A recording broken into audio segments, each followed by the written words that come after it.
Hello friends, welcome to my channel V commerce academy, जिथे मी वंदना तुम्हाला शिकवते अकाउंट हा विषय अत्यंत सोप्या पद्धतीने. मुलांना सध्या आपण एक PYQ सिरीज सुरू केलेली आहे. याच्यामध्ये वेगवेगळ्या एक्झाममध्ये अकाउंटिंगवर कशा पद्धतीने प्रश्न विचारले जातात हे आपण डिस्कस करत आहोत. तर आजच्या व्हिडिओमध्ये आपण क्लासिफिकेशन ऑफ अकाउंट्स या टॉपिकशी रिलेटेड प्रश्न कशा पद्धतीने विचारले जातात हे पॉईंट डिस्कस करणार आहोत. तर व्हिडिओला सुरुवात करण्याआधी तुम्ही जर चॅनलला नवीन असाल तर चॅनलला सबस्क्राईब करा आणि व्हिडिओ तुम्हाला कसा वाटला हे देखील कळवा. आजच्या व्हिडिओमध्ये आपण क्लासिफिकेशन ऑफ अकाउंटशी रिलेटेड प्रश्न कशा पद्धतीने विचारले जातात, अकाउंटचे जे वेगवेगळे टाइप्स आहेत, real account, nominal account, personal account, तर या टॉपिकवर कशा पद्धतीने प्रश्न विचारले जातात हे आज आपण डिस्कस करणार आहोत. या व्हिडिओचा पहिला प्रश्न विचारला आहे, the receipt and payment account of a non profit organisation is a. Non profit organisation म्हणजे NPO किंवा नॉन ट्रेडिंग कन्सर्न यालाच म्हणतात. ठीक आहे. मग आता NPO मध्ये अकाउंट कोणकोणते मेंटेन केले जातात? इतर receipt and payment account maintain केले जातात, त्याच्यानंतर income and expenditure account maintain केलं जातं आणि बॅलन्स शीट. म्हणजे NPOच्या फायनान्शियल स्टेटमेंटमध्ये receipt and payment account, income and expenditure account आणि बॅलन्स शीट हे 3 अकाउंट बनवले जातात. मग आता ह्याच्यामध्ये जे रिसिप्ट अँड पेमेंट अकाउंट आहे हे कोणत्या टाईपचं अकाउंट आहे हे विचारलं. रिसिप्ट अँड पेमेंट अकाउंटला काय केलं जातं? रिसिप्ट आणि पेमेंट दाखवले जातात. कोणत्या रिसिप्ट? बिझनेसमध्ये जे कॅश रिसिप्ट आहेत आणि ज्या ज्या ठिकाणी कॅश पेमेंट केलेली आहे, म्हणजे जिथे कॅश आली आणि जिथे गेली याचा रेकॉर्ड मेंटेन करण्यासाठी receipt and payment account maintain केलं जातं. म्हणजेच थोडक्यात रिसिप्ट अँड पेमेंट अकाउंट हे बिझनेसमधले किंवा NPO मधले कॅश रिसिप्ट आणि कॅश पेमेंट शो करत असतं. त्यामुळे रिसिप्ट अँड पेमेंट अकाउंट हे कोणत्या टाईपचं अकाउंट आहे? हे एक रिअल अकाउंट आहे. ठीक आहे. रिसिप्ट अँड पेमेंट अकाउंटला काय दाखवलं जातं? कॅश इनफ्लो किती, कॅश आउटफ्लो किती. आणि कॅश अकाउंट हे एक रिअल अकाउंट आहे. ठीक आहे. कॅश अकाउंट हे एक रिअल अकाउंट आहे. रिसिप्ट अँड पेमेंट अकाउंटला कॅश रिसिप्ट आणि कॅश पेमेंट दाखवले जातात. म्हणजेच हे एक प्रकारचं रिअल अकाउंट आहे. Then B is a correct answer. त्यानंतर नेक्स्ट क्वेश्चन विचारलाय, prepaid rent is a. Prepaid rent काय आहे? आता जर समजा आपण रेंट दिलेला आहे, रेंट आपला टोटल किती आहे? 1000 पर मंथ आहे. आपण जर गृहीत धरला आपला रेंट 1000 पर मंथ आहे, आपण 12 महिन्याचा रेंट 12,000 पेड करायला पाहिजे. आपण दिला तो 15,000. ठीक आहे. म्हणजेच 3,000 रुपये आपण एक्स्ट्रा दिला. मग याला आपण काय म्हणणार? ही जी एक्स्ट्रा अमाऊंट दिलेली याला आपण प्रीपेड म्हणणार. मग प्रीपेड रेंट किती आपला? 3,000 रुपये प्रीपेड आहे. आता या ठिकाणी बघा प्रीपेड किती आहे? 3,000. कोणाला दिलेत? आपण जो लँडलॉर्ड आहे किंवा जो आपला ओनर आहे, जो लँडलॉर्ड आहे, ज्याला आपण रेंट पेड केलेला आहे, जागेचा जो मालक आहे, त्याला आपण 3,000 रुपये एक्स्ट्रा पेड केले.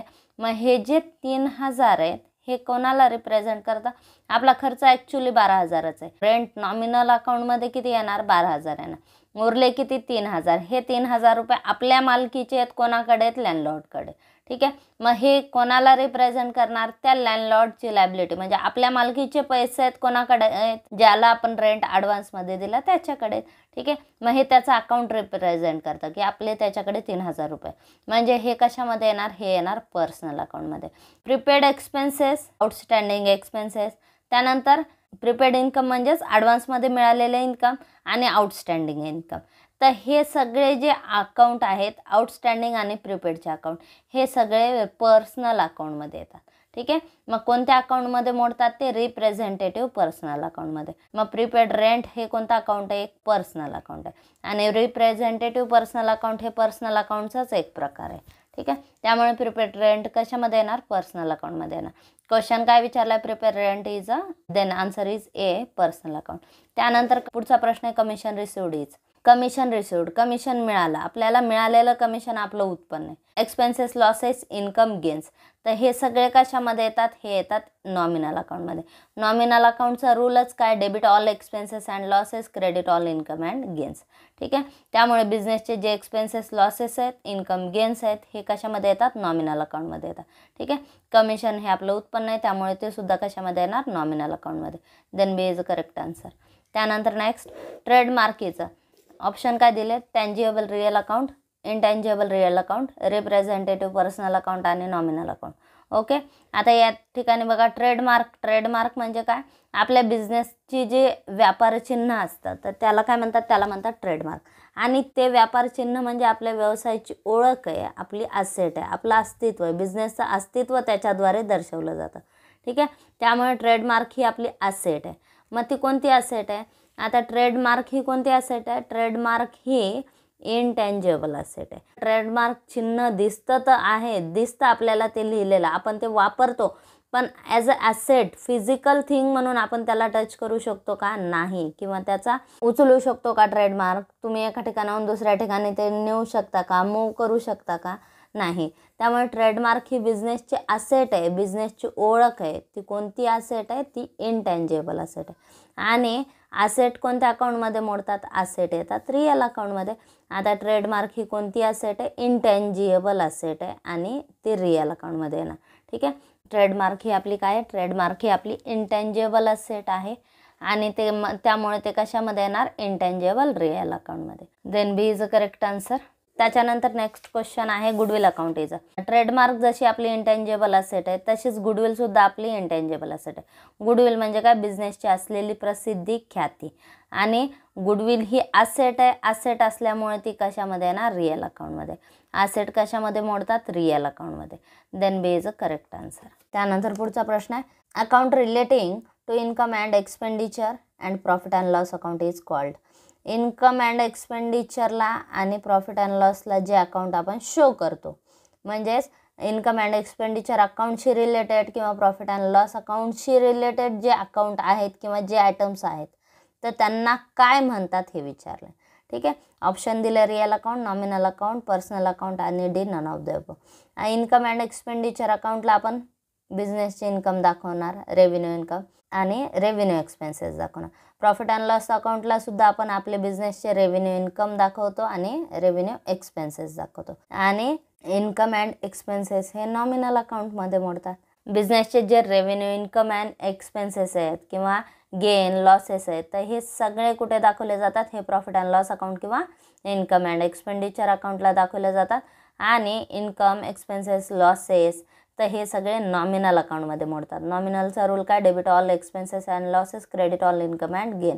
म्हणजे हे इन्कम, एक्सपेन्सेस हे सगळे काय? नॉमिनल अकाउंट्स आहेत. Then B is correct answer.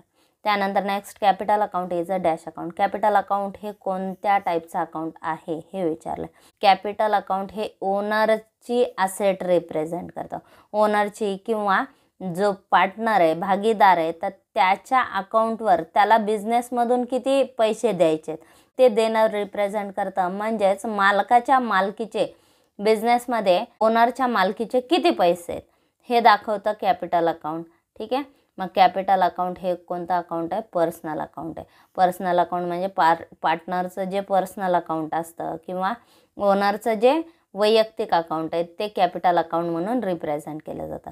ठीक आहे. Then capital account is a personal account. Then is a correct answer. त्यानंतर नेक्स्ट क्वेश्चन आहे outstanding expenses account is. Outstanding expenses. Outstanding expenses म्हणजे न दिलेला खर्च. हे अकाउंट कोणत्या टाईपचं अकाउंट आहे हे विचारले. ऑप्शन दिले इन्कम अँड एक्सपेंडिचर अकाउंट, बी दिले नॉमिनल अकाउंट, सी दिले पर्सनल अकाउंट आणि डी दिले रिअल अकाउंट.